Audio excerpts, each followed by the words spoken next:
Bonjour, merci à tous d'être venus pour cette rencontre hommage à Maurice Audin.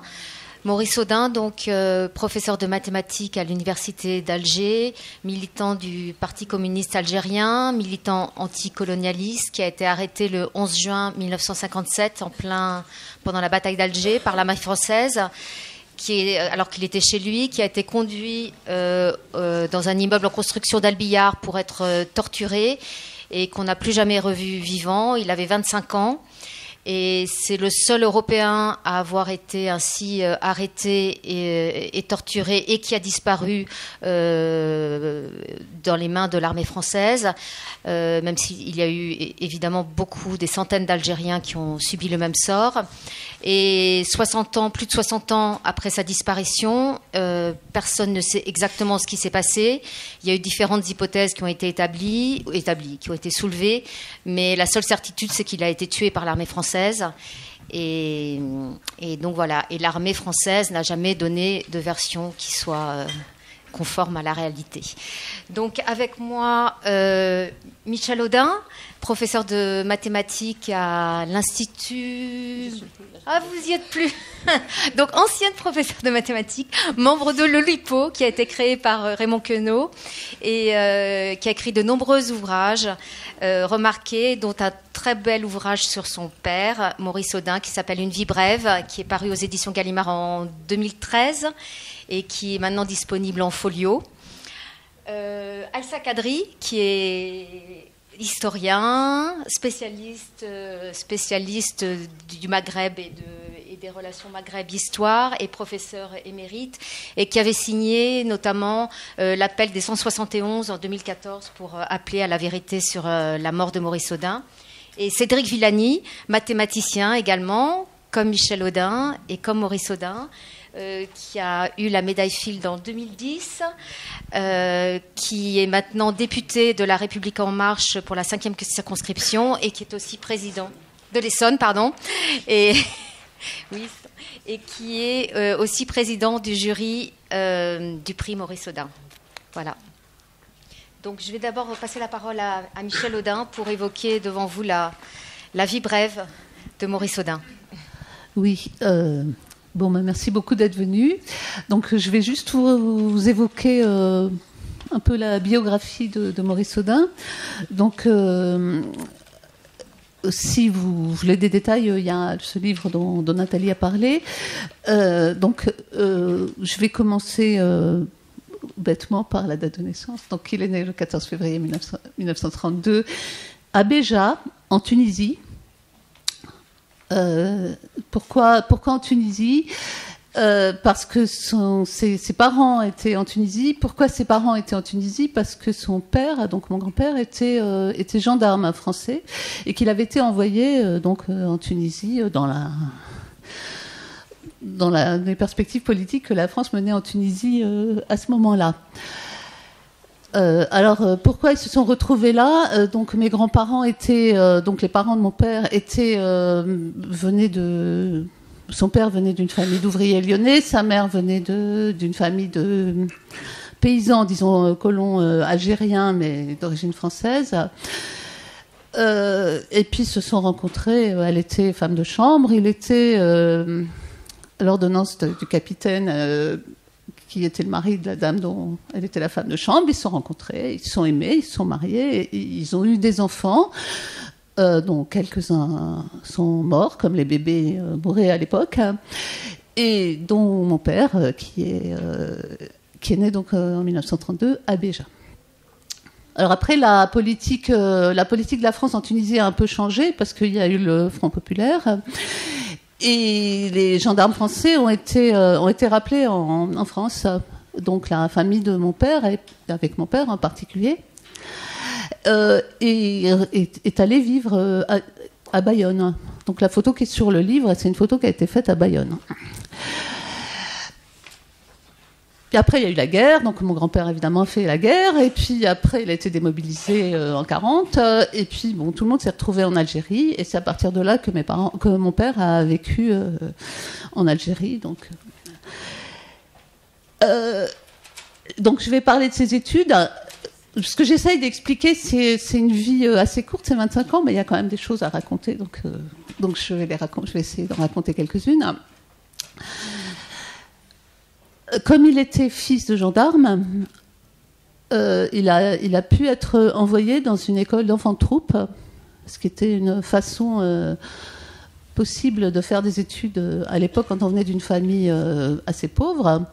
Et donc il a été dans une école militaire à Alger, enfin pas à Alger, en Algérie, pardon, pendant un moment, puis en France, pour les classes de lycée de seconde et première, à Autun, en Bourgogne.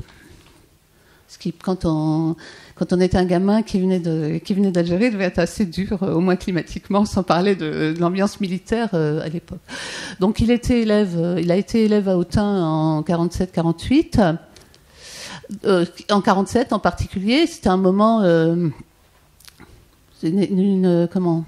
expérience qui a dû influencer sa formation politique et son évolution politique, parce que d'abord c'était militaire, et puis en 47 en France il y avait des grandes grèves dont vous avez sans doute entendu parler. Et parmi les gosses qui étaient dans cette école militaire, il y en avait beaucoup qui ne rêvaient que d'un truc, c'est qu'on leur donne un fusil pour aller tirer sur les grévistes, ce qui a dû accélérer la formation politique de mon père.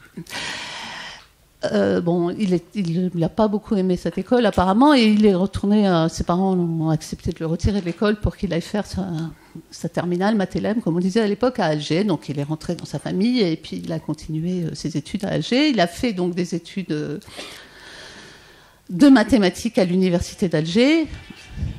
Ça s'appelait la faculté d'Alger à l'époque. C'est là qu'il a rencontré ma mère, qui est dans la salle. Et bien voilà, ils se sont rencontrés, et puis ils faisaient tous les deux des études de mathématiques. Et si je continue sur le parcours, la formation, disons, universitaire, intellectuelle, donc il a décidé de faire des mathématiques, de devenir mathématicien, et il a commencé à faire une thèse avec un mathématicien français qui enseignait à l'université d'Alger, qui s'appelait René de Possel, et qui était un des membres fondateurs du groupe Bourbaki, dont vous avez peut-être entendu parler. Sinon, c'est pas grave, on oublie le groupe Bourbaki. Et donc, il a obtenu un poste d'assistant à l'université, donc pour faire cette thèse. Il avait à peu près terminé cette thèse fin 56, quand il est allé à Paris pour rencontrer des mathématiciens français et pour organiser son jury de thèse et pour discuter notamment avec Laurent Schwartz, qu'il a rencontré à ce moment-là à Paris.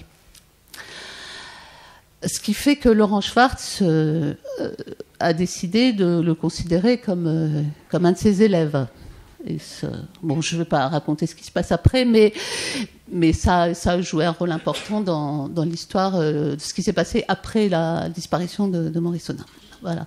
Alors, ce dont je n'ai pas parlé, c'est de la politique, de la formation politique. J'en ai dit un mot à propos de l'école d'Autun. Une autre chose qui a contribué, je pense, à la formation politique de Maurice Audin, c'est la famille de sa mère. Donc, ma grand-mère venait d'une famille de paysans de la Mitidja, qui étaient des colons. Elle venait d'une famille assez pauvre, puisqu'elle a été placée comme femme de chambre quand elle avait 14 ans. Néanmoins, dans cette famille, c'était des colons, et ils avaient des ouvriers agricoles qui traitaient, comme on traitait les ouvriers agricoles arabes ou berbères à l'époque en Algérie. Et bon, je pense que ceci a contribué à la formation politique de mon père. C'est quelque chose qu'il n'a pas accepté, disons. Donc, il y avait un fort sentiment, anticolonialiste.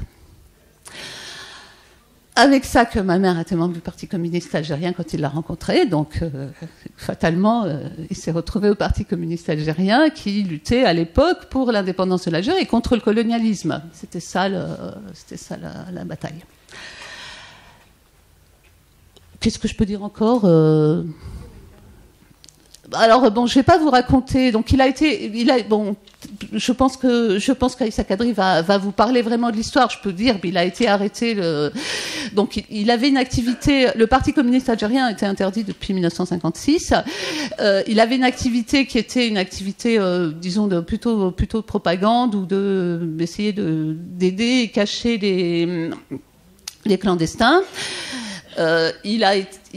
Bon, voilà, il se trouve que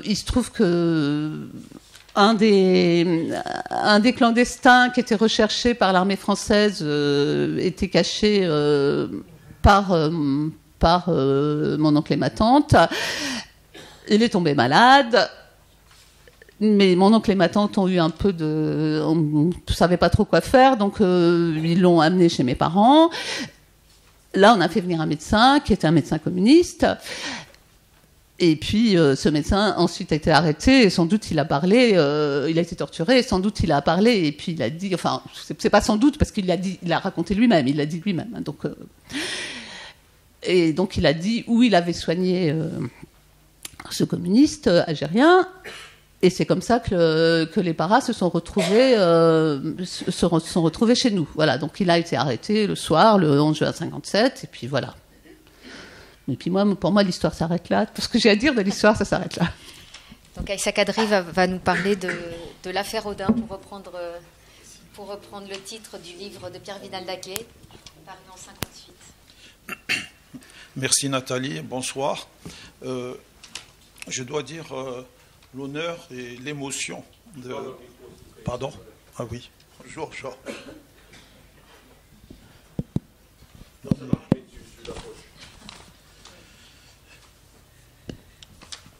Je dois dire donc l'honneur et l'émotion de parler de Maurice Audin, de l'affaire Maurice Audin. Et je remercie Coup de Soleil et Georges Morin de m'avoir invité à cet hommage. Tout en disant que je ne suis pas historien, je suis plutôt sociologue, socio-historien, où j'ai fait de l'histoire sociale, mais j'ai travaillé sur les instituteurs, etc. Mais tout au moins, je ne suis pas spécialiste de l'histoire de la guerre d'indépendance algérienne, et particulièrement de la période qu'on traite aujourd'hui, et de l'année 57. Je vais cependant tenter, à partir de certains travaux de jeunes historiens, historiennes surtout, depuis ces derniers temps, et je vais en citer quelques-unes, de dire ce que l'on sait de la disparition de Maurice Audin. Au préalable, je dois dire que Maurice Audin est au cœur de l'Algérie. Il est au cœur d'Alger. Il est dans la place centrale d'Alger, à la place Maurice Audin. Tout le monde connaît, toutes les personnes qui sont passées par Alger connaissent cette place. Et cette place a été dénommée place Maurice Audin, même s'il a été inauguré par Hollande. Elle a été donc renommée place Maurice Audin. C'était la place Maréchal Lyautey le 4 juillet 63, c'est-à-dire un an après l'indépendance. Un an après l'indépendance. Alors, on ne sait pas trop qui l'a dénommé. Je pense que c'est le gouvernement Bembella avec le maire d'Alger qui était Mentouri de l'époque, et qui ont décidé donc de donner le nom de la place Maréchal Lyautey à Maurice Audin.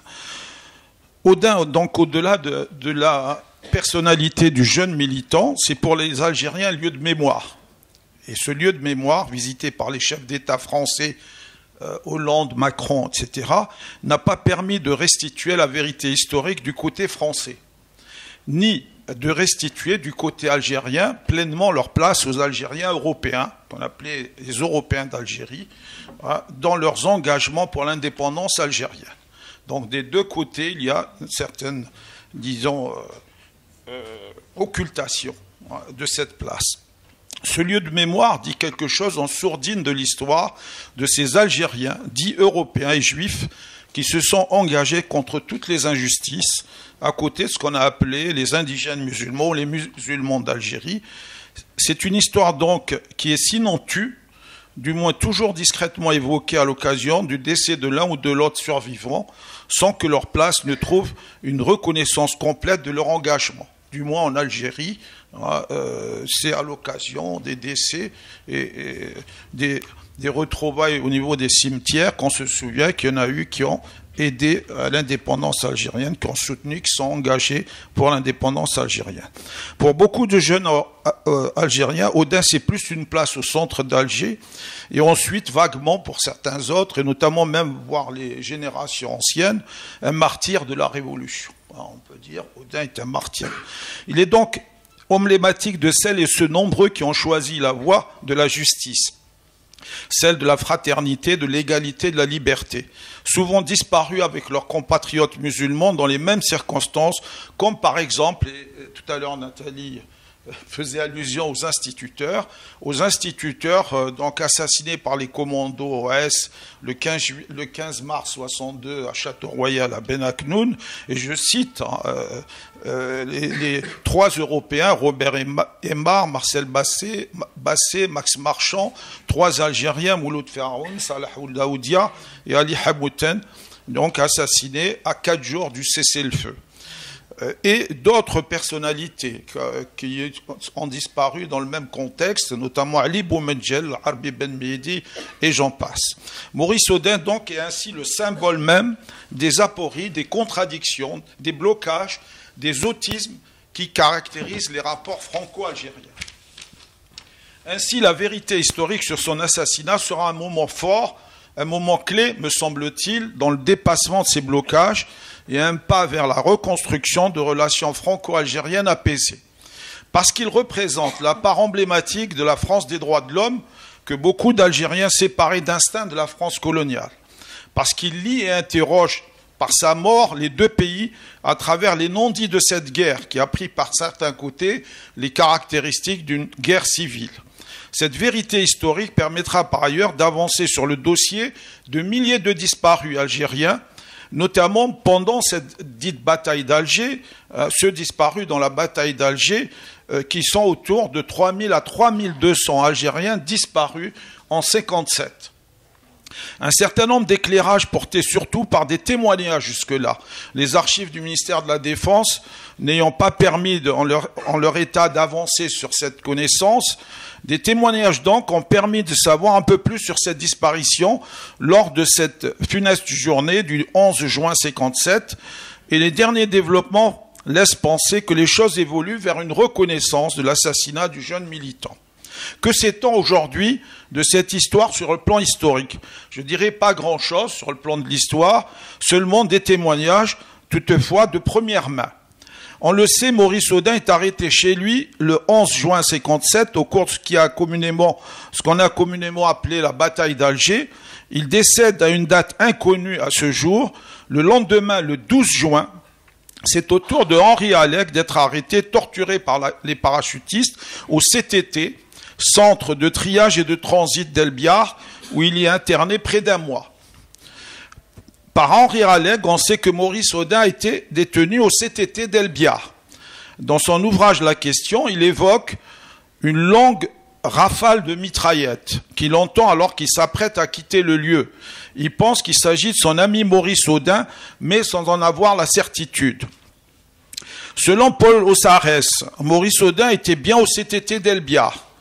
Dans un document diffusé en exclusivité dans le Grand Soir 3 du mercredi 8 janvier 2014, le général Paul Ossarès avoue au journaliste Jean-Charles Degnaud, qui le reprend dans son ouvrage, qu'il a donné l'ordre de tuer Maurice Audin. Nathalie Funès, ici présente, a révélé que le colonel Yves Godard a écrit dans des carnets déposés à l'université de Stanford, Californie, qu'Audin a été tué sur ordre par le sous-lieutenant du 6e RPC, Gérard Garcet, qui était au début de 1957 l'officier d'ordonnance du général Massu. Le général Maurice Schmitt, présent à Alger à partir du 4 septembre 1957 comme commandant du 3e RCP proche de Massu, écrit dans son livre Alger été 1957, une victoire sur le terrorisme, nomme Maurice Audin dans la phrase suivante. Il est clair que Boumedjel, Maurice Audin et l'Arbi Ben Mehdi auraient dû être traduits devant un tribunal.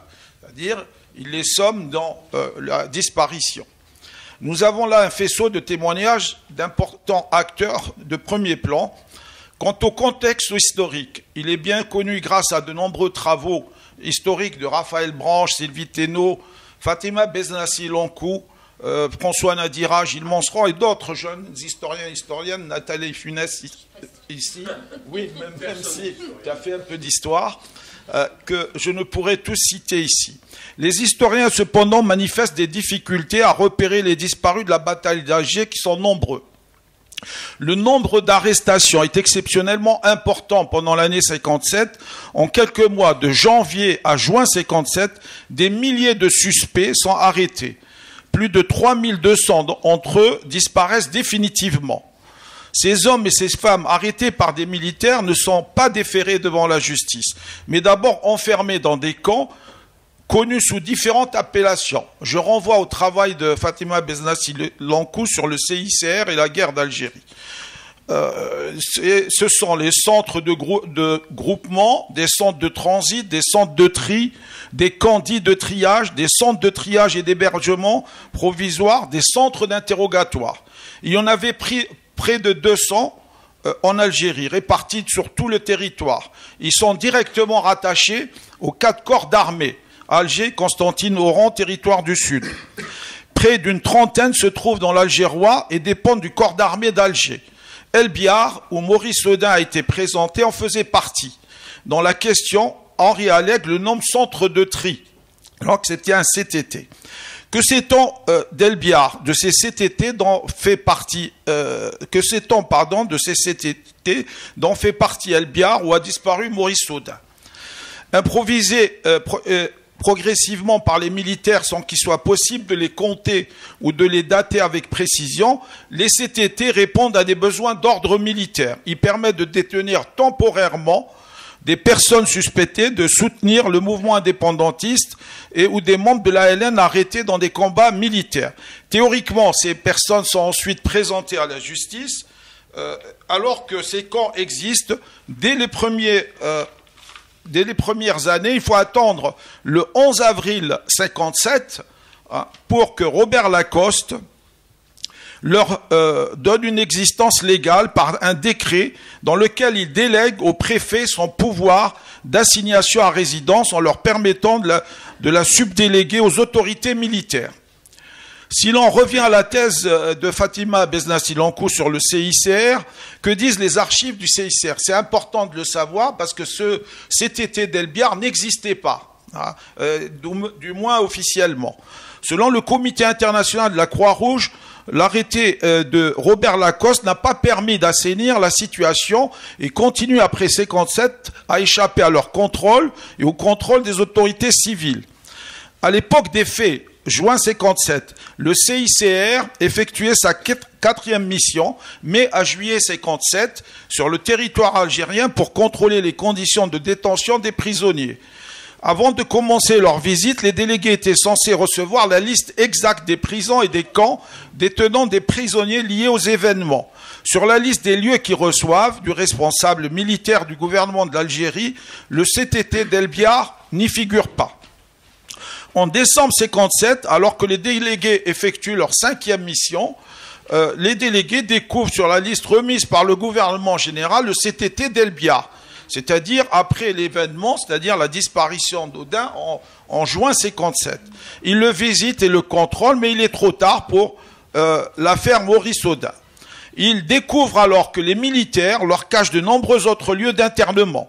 Les exemples retrouvés dans les rapports sont nombreux, notamment le CTT de Ben Aknoun en région d'Alger, qui leur est caché, jusqu'à la fin de la guerre.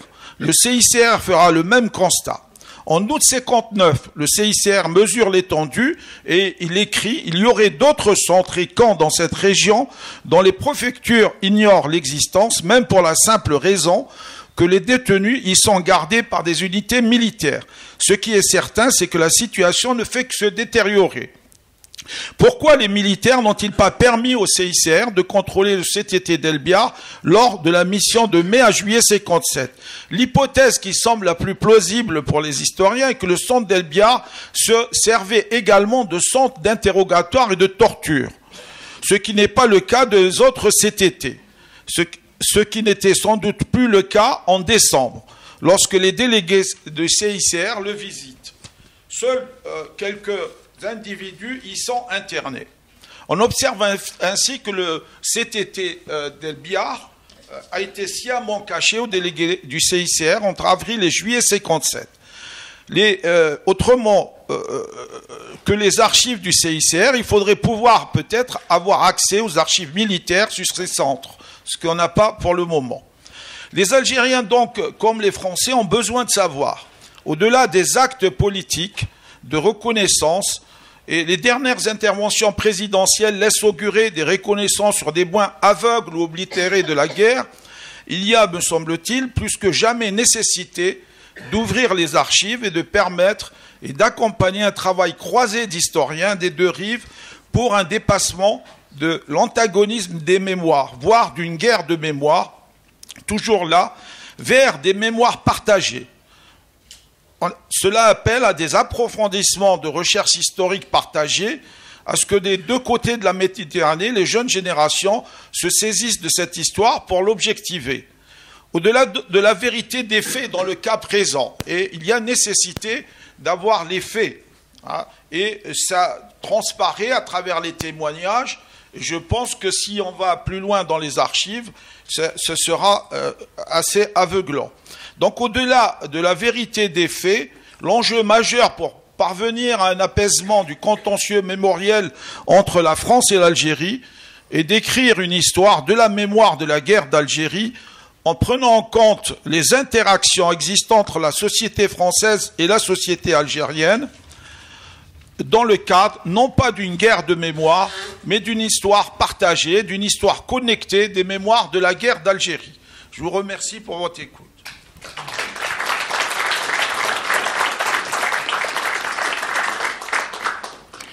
Donc maintenant, je passe la parole à Cédric Villani, qui a eu un échange avec Emmanuel Macron, justement, sur l'affaire Maurice Audin, et dont vous allez nous parler. Merci. Merci pour cette occasion. Je suis moi aussi honoré de participer à cette table ronde, et je vais replacer la conversation que vous évoquez dans un cadre plus général de la suite de notre devoir pour la mémoire de ce qu'on appelle l'affaire Maurice Audin. Maurice Audin, comme ça a été bien décrit dans les précédentes interventions, c'est un humain hautement symbolique à plusieurs titres et qui appartient à plusieurs familles, si l'on veut. D'abord, bien sûr, hautement symbolique des événements d'Algérie, des blessures qui ont été mal refermées, et pas seulement pour les disparus, pour ceux qui ont été directement dans le conflit, mais aussi pour toute une partie de la France dans un événement qui a été souvent occulté, dans lequel pendant très longtemps on ne pouvait même pas officiellement parler comme d'une guerre. À titre personnel, je suis fils de pieds noirs, mes deux parents sont nés en Algérie, même si en aucun cas il n'y a eu d'événement aussi tragique dans ma famille que ce qu'on a entendu.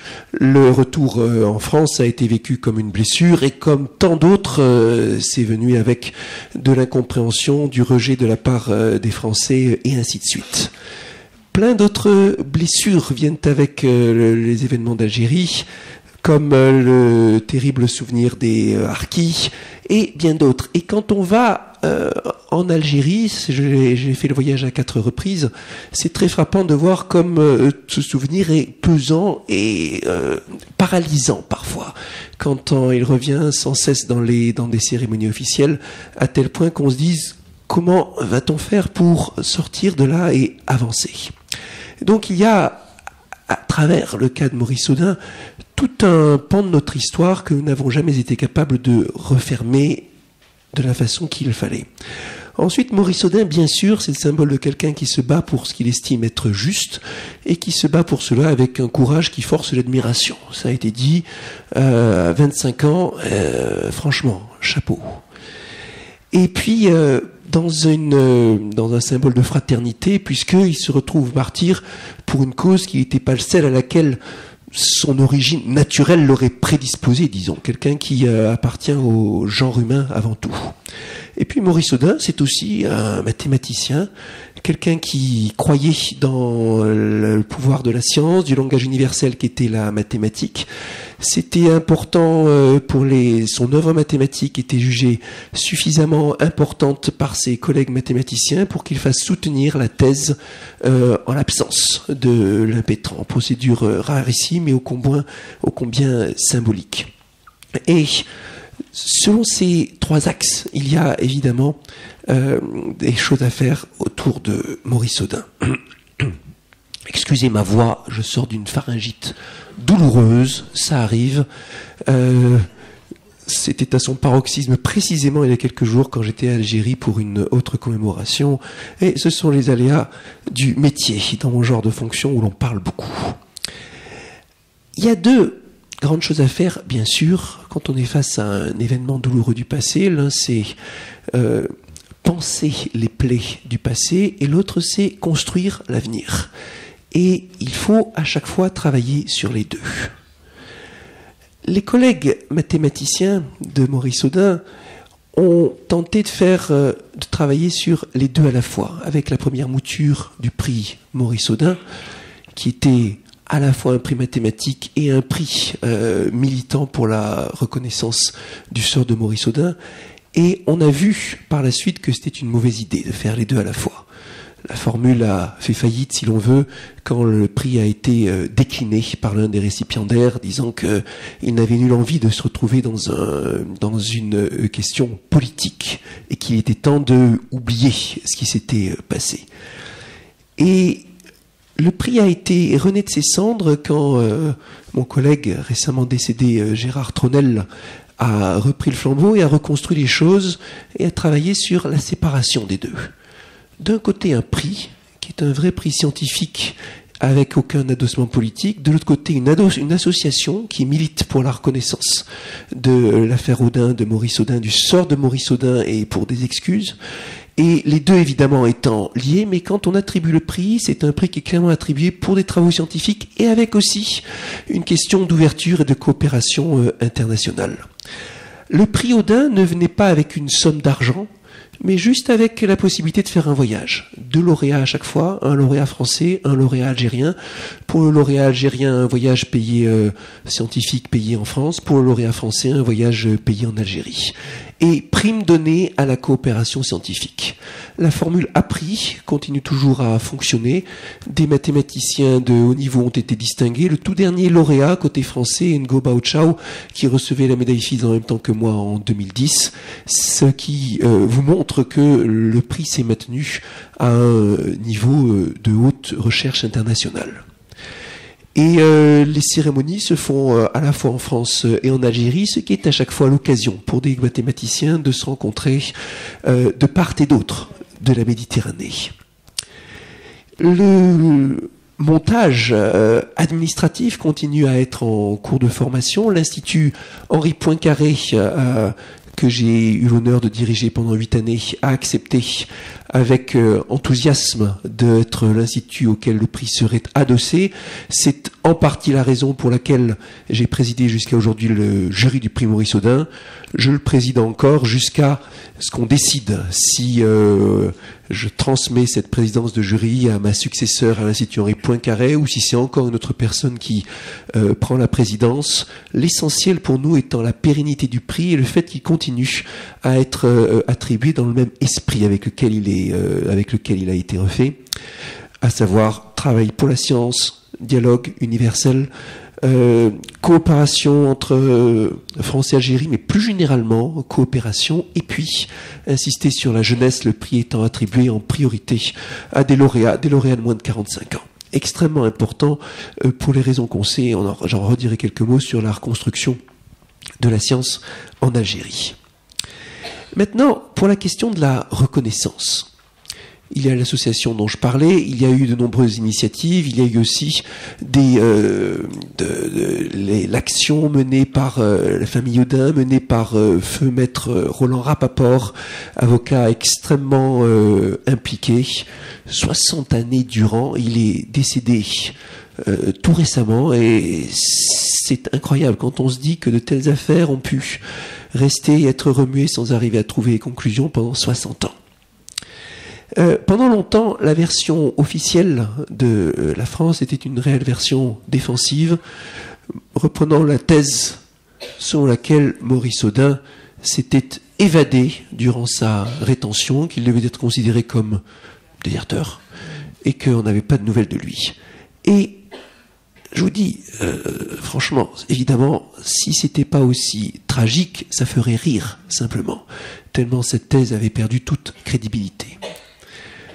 Un pas important, très important, a été franchi par le président Hollande, quand pour la première fois, il a reconnu dans une lettre officielle que cette version n'était pas la bonne. Et les mots très exactement dans la lettre de François Hollande étaient « Maurice Audin ne s'est pas évadé, il est mort durant sa détention ».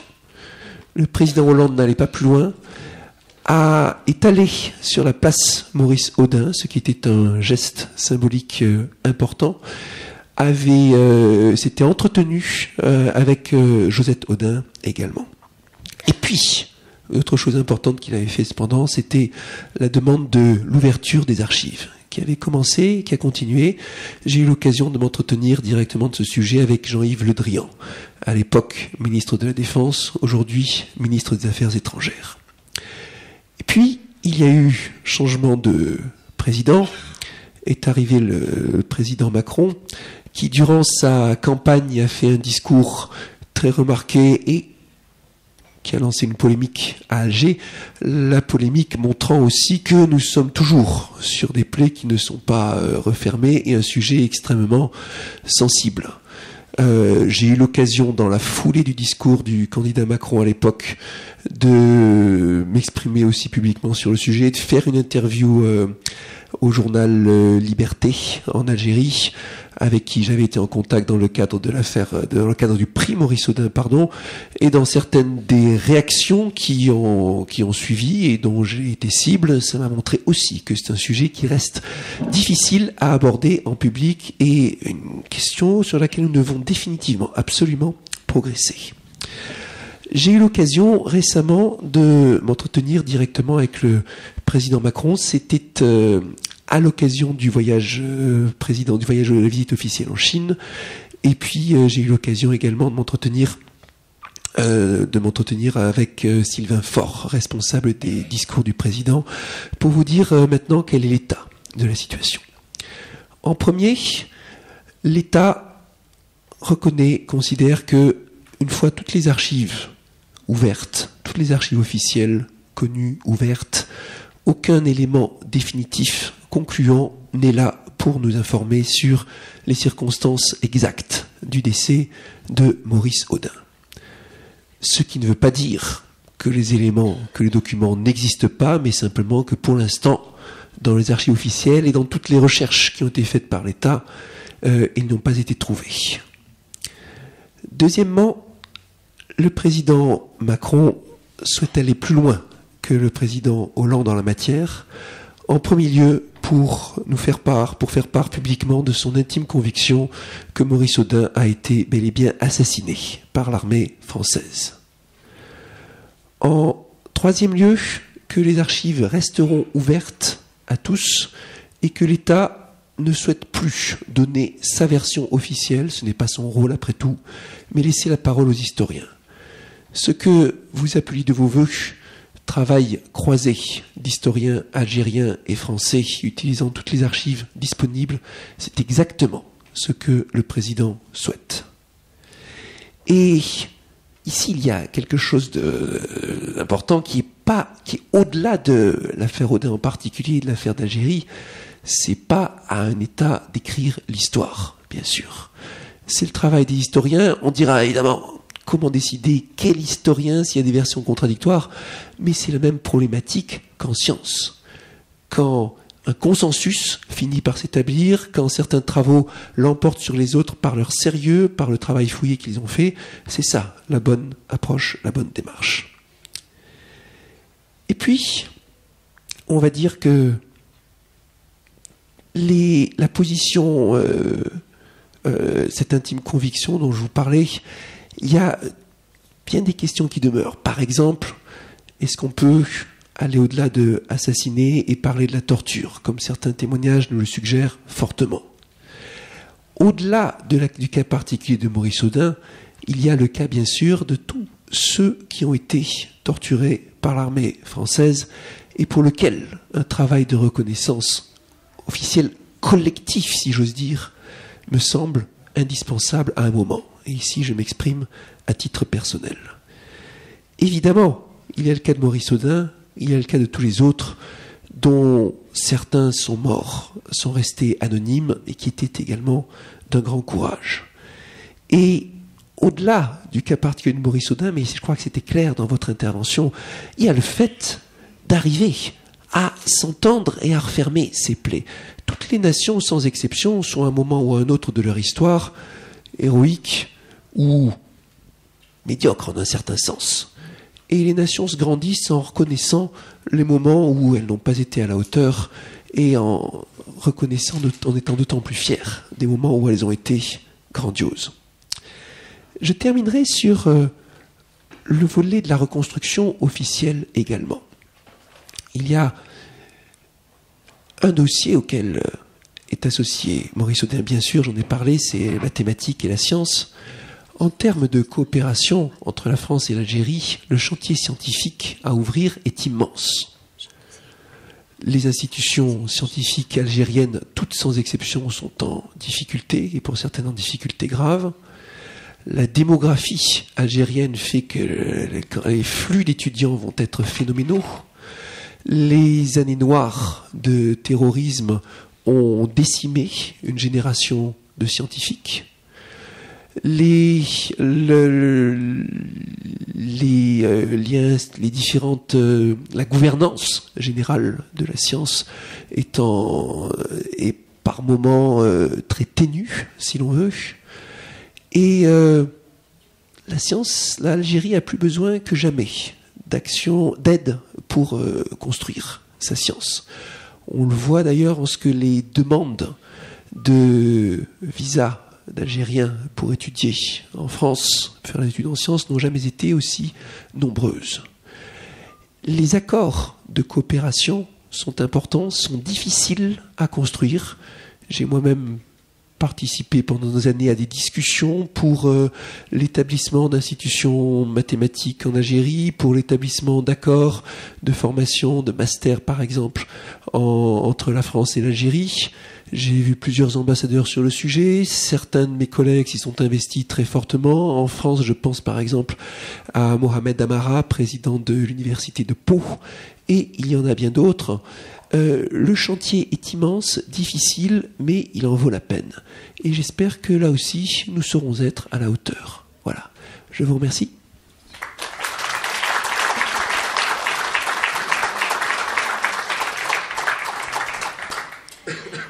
Moi, j'avais juste une petite question à vous poser, Cédric Villani, avant de vous passer la parole dans la salle. C'est à vous poser en tant que politicien et donc ayant accès aux plus hautes autorités de l'État. Vous entendez pas, pardon. Je voulais savoir, au-delà de la reconnaissance, bien sûr, de l'assassinat de Maurice Audin par l'armée française, au-delà de la totalité des archives qui ne sont peut-être pas encore totalement ouvertes, se pose quand même la question du silence des derniers témoins de ce qui s'est passé. Et c'est vrai que moi, j'ai du mal à comprendre comment l'armée française peut tolérer de la part de ses retraités, de ses membres qui savent des choses sur la mort de Maurice Audin, de continuer à se taire. Donc Yves Comot, par exemple, qui était le chauffeur de la Jeep qui a participé au simulacre de la fausse évasion, est mort il y a 1 an et il savait visiblement des choses. Ossarès est mort aussi en 2013, si mes souvenirs sont bons, juste avant la publication du livre de ses déclarations posthumes. Donc voilà, tous ces gens auraient pu parler et l'armée pourrait aujourd'hui... Est-ce que vous pensez que c'est possible que l'armée fasse une sorte d'enquête interne ou oblige ces derniers témoins à parler? Beaucoup de choses sont possibles et j'avoue que je ne suis pas familier avec ce qui se passe, ce qui peut être espéré au sein de l'armée, aussi, je veux dire, en tant qu'institution qui, comme toutes les institutions, a ses propres pratiques en interne, sa vie administrative aussi. Ce dont je peux témoigner, c'est la volonté du gouvernement. Je suis peut-être naïf par certains côtés, mais je l'ai ressenti, sincère en tout cas, là, je parle de plusieurs membres du gouvernement, du président, de faire tout ce qui était possible pour arriver à la vérité sur cette affaire, la reconnaissance et le pardon, et à mettre sur la table le dossier. Sur certains sujets, j'ai parlé tout à l'heure du sujet des harkis, je sais que le gouvernement travaille en ce moment sur la question de quelles actions à faire pour, là aussi, clore ce dossier très très lourd. De façon générale, il y a eu un engagement très ferme que les actions suivront. Je vous parlais tout à l'heure de l'intime conviction, ce n'est pas la fin de l'affaire. Du point de vue le gouvernement est conscient, le président est conscient qu'il y a davantage à faire et également considère que travailler sur ce dossier dans la discrétion, c'est la meilleure façon d'arriver à l'instruire aussi loin que possible. Ici, il n'y a que des promesses, certes, mais c'est un engagement qui a aussi été sur lequel j'ai autorisation à rendre public, engagement du président à aller aussi loin que possible et bien plus loin que c'est le cas maintenant sur ces questions de reconnaissance, de mémoire et de pardon. Mais voilà, juste pour finir, c'est vrai que sur l'affaire Audin, il y a quand même un risque non négligeable que les archives ne disent jamais rien. Et donc là, les dernières personnes qui seraient susceptibles de connaître la vérité et vont mourir. Donc il y a une espèce d'urgence à ce que ces personnes parlent. Voilà, c'est tout. Est-ce qu'il y a des questions dans la salle ou pas ?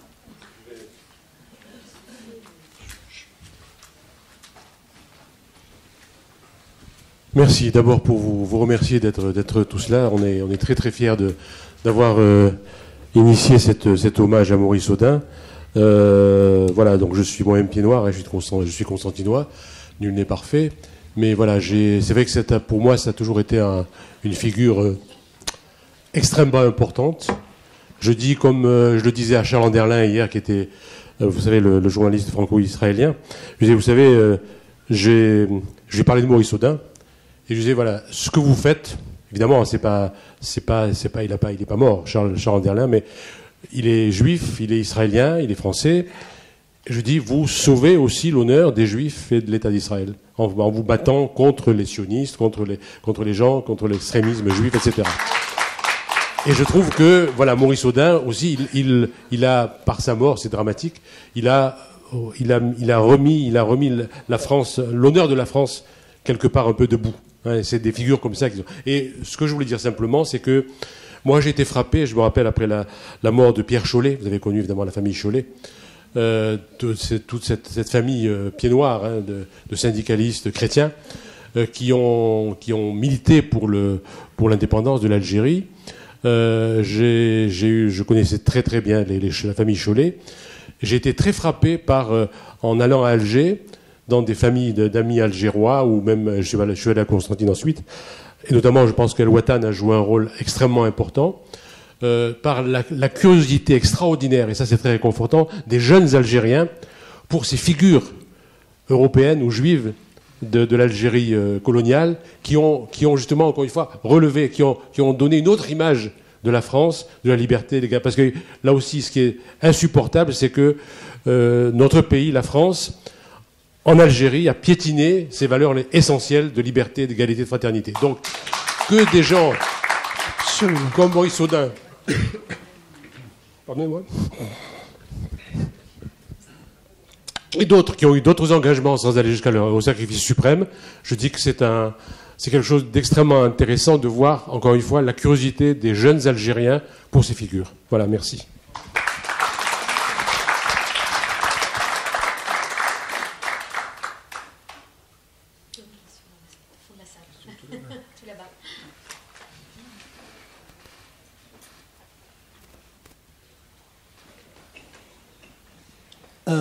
Bonjour. Juste une question pour M. Villani. Il a dit que le président de la République, M. Macron, compte s'exprimer. Juste, est-ce qu'on peut avoir plus de détails? Est-ce qu'il compte prendre position publiquement ou qu'est-ce qu'il va faire et dans quel contexte et quand c'est possible? Vous savez, c'est bien que vous soyez impatient. C'est bien que vous soyez impatient. Mais dans ce genre de choses, premièrement, il convient d'être discret par rapport à ce qui est dans la tête du président. Ensuite, quelle forme exactement prendront les choses? Il y a beaucoup de possibilités. Ça dépendra du travail d'instruction, du travail diplomatique, de tout qui va se faire. Je pense qu'aujourd'hui, la forme sous laquelle ça se fera n'est pas définitivement arrêtée.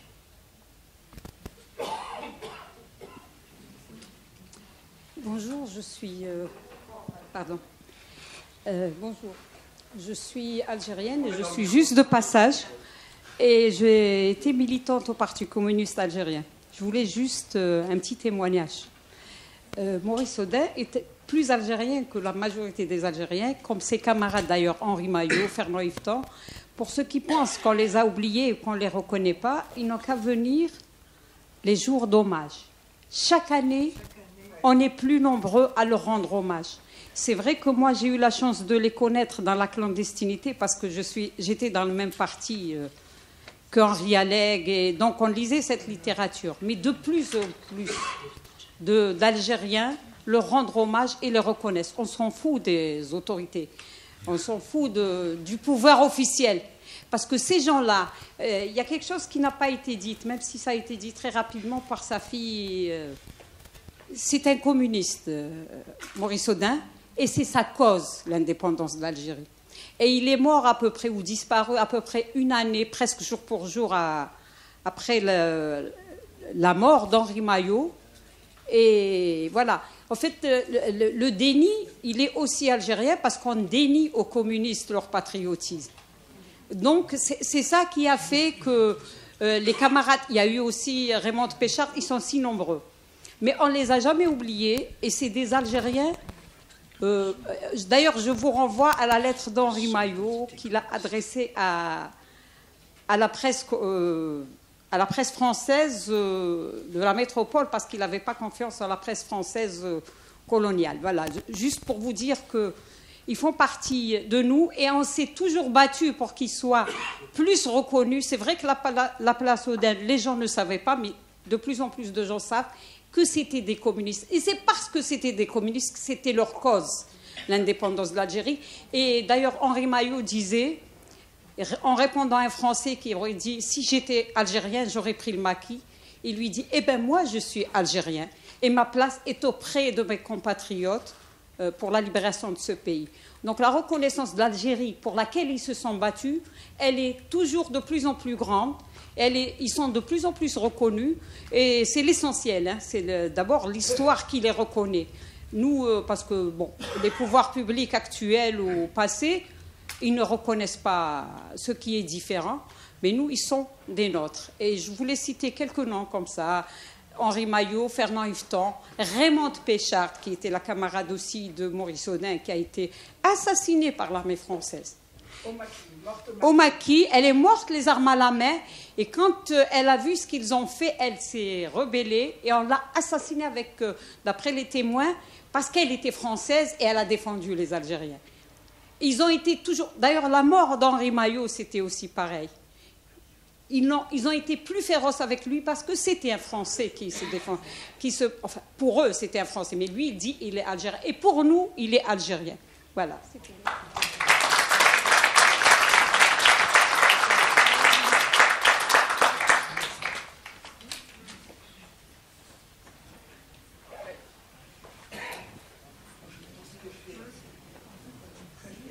Bonjour, alors moi je suis algérienne et française et je suis scientifique. Alors Monsieur Villani, vous parlez de l'Algérie et de la coopération avec l'Algérie. Moi je suis biologiste, je viens d'être à la retraite Et depuis, je rentre à l'INSERM en 78, j'ai essayé de travailler avec l'Algérie, je ne suis jamais arrivée. Parce qu'en fait, en Algérie, il y a un problème. Il suffit pas d'aller là-bas et d'essayer de monter des projets de sciences ou de recherche avec eux, c'est que là-bas, ils n'ont rien. Et de plus, même le problème de la science, de la recherche, n'est pas mise en valeur. C'est-à-dire que les gens qui sont professeurs, enseignants ou chercheurs, ils ont un poste et ça leur suffit. Et donc, il n'y a pas encore, et je le regrette, puisque maintenant je suis à la retraite, je regrette qu'en Algérie, il n'y ait pas cette compétence au niveau des autorités et des responsables dans les ministères, particulièrement celui de l'éducation et de la recherche, de dire que la recherche d'aujourd'hui, c'est les emplois de demain. Et ça, j'ai eu beau leur dire depuis 78, vous voyez que ça date pas d'hier, rien. C'est-à-dire qu'à part des beaux discours, les gens vous disent oui, bien sûr que nous allons vous envoyer des étudiants, etc. Je n'ai eu un étudiant algérien en sciences pour faire sa thèse qu'en 2012, 3 ans avant ma retraite. Jusque-là, j'ai fait des formations avec des thèses d'étudiants d'Afrique, d'Amérique du Sud, de l'Inde, d'Oman, de Chine, de Japon, de France, mais d'Algériens, aucun. Alors je vous dis, je sais que c'est très difficile, mais que je suis très contente qu'enfin en France et en Algérie, puisque vous dites qu'en ce moment il y a des coopérations qui vont se mettre en place et des programmes de recherche vont se mettre en place, je vous remercie de cela, parce que moi, j'ai désespéré de l'Algérie et de la France, parce qu'en France, j'avais à me battre contre ceux qui considèrent l'Algérie comme un pays perdu, donc qu'ils étaient dans la nostalgie et ne voulaient pas faire de coopération avec l'Algérie. Et en Algérie, je n'avais personne parce qu'il n'y avait pas de répondant en face. Et aujourd'hui, je fais partie de la Fédération mondiale des travailleurs scientifiques. Nous travaillons avec beaucoup de pays. Et je dois dire que l'Algérie commence enfin à s'intéresser à la recherche. Alors je souhaite que la génération future prenne en charge la recherche parce que c'est leur emploi de demain. Il faut qu'ils comprennent qu'en Algérie, comme dans le reste du monde, si on ne fait rien, le dérèglement climatique fera de nous des exilés, des réfugiés, et peut-être même que la notion même d'être humain n'existera plus parce qu'on disparaîtra. Voilà, merci. Je fais un tout petit commentaire par rapport à votre intervention. Évidemment, on sait bien qu'il y a tant de complications dans l'organisation algérienne. Au plan économique et technologique, le fait que l'économie dépende autant du pétrole est un poids énorme parce que ça a incité à toutes les autres filières technologiques à se déliter. Le fait que qu'est-ce qu'on va dire, c'est quelque chose qu'on constate sans arrêt, à quel point dans les traditions d'organisation algérienne il y a souvent des éléments un peu mystérieux. Ça fait partie des blagues récurrentes quand on compare les coopérations avec Maroc ou avec Algérie, et c'est vrai à tous les niveaux. On organise quelque chose au Maroc, on sait toujours très précisément qui commande, et quand on organise quelque chose en Algérie, on ne sait jamais qui commande.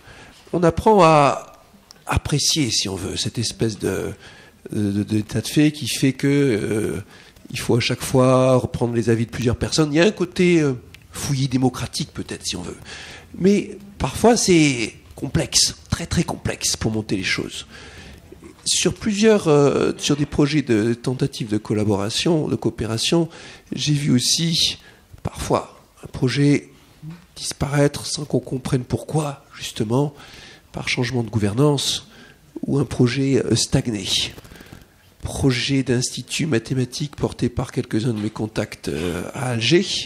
Ça fait 4 ans qu'ils tentent de sortir de terre.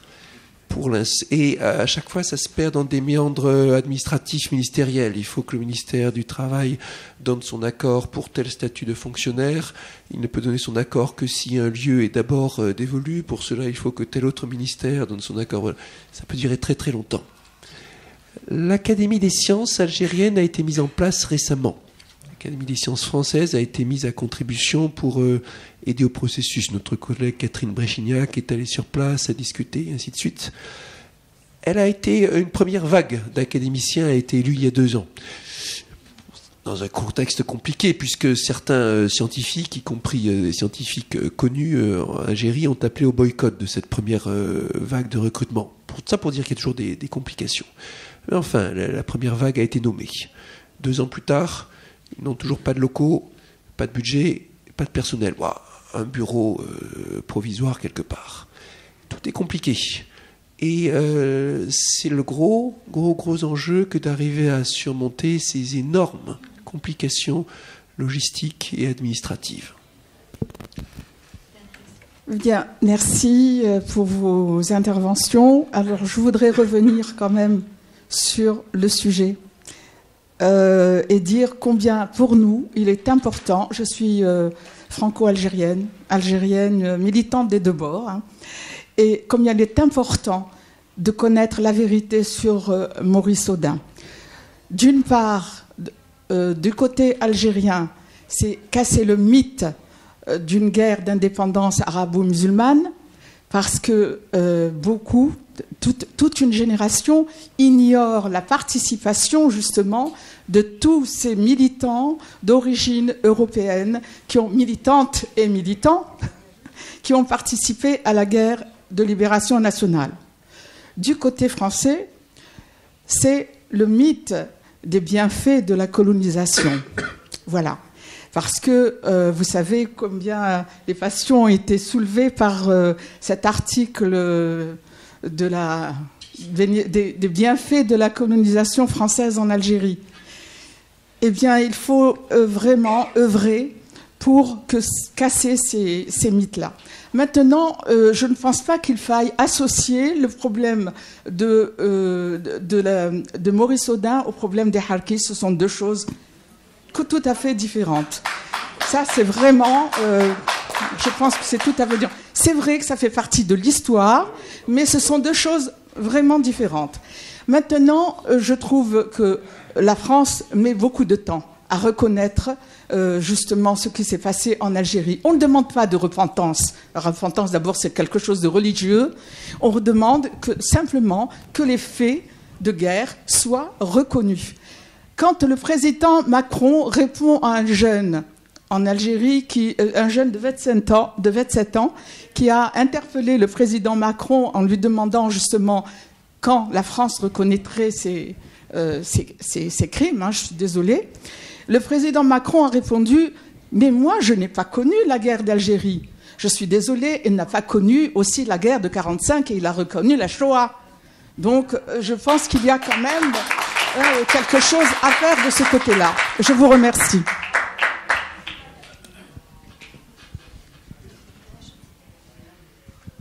Juste un commentaire. Quand j'ai parlé tout à l'heure des Harkis, il n'était pas du tout dans mon but de l'associer à la question Audin. Mais c'est aussi un sujet lié à notre histoire algérienne que nous devons aussi refermer. Et on laisse à Michel Audin le mot de la fin de cette rencontre hommage. Je ne sais pas si c'est vraiment un bon mot de la fin, mais je vais quand même dire que on a entendu Cédric parler d'impatience, on a entendu Nathalie parler d'urgence. Je vous laisse choisir.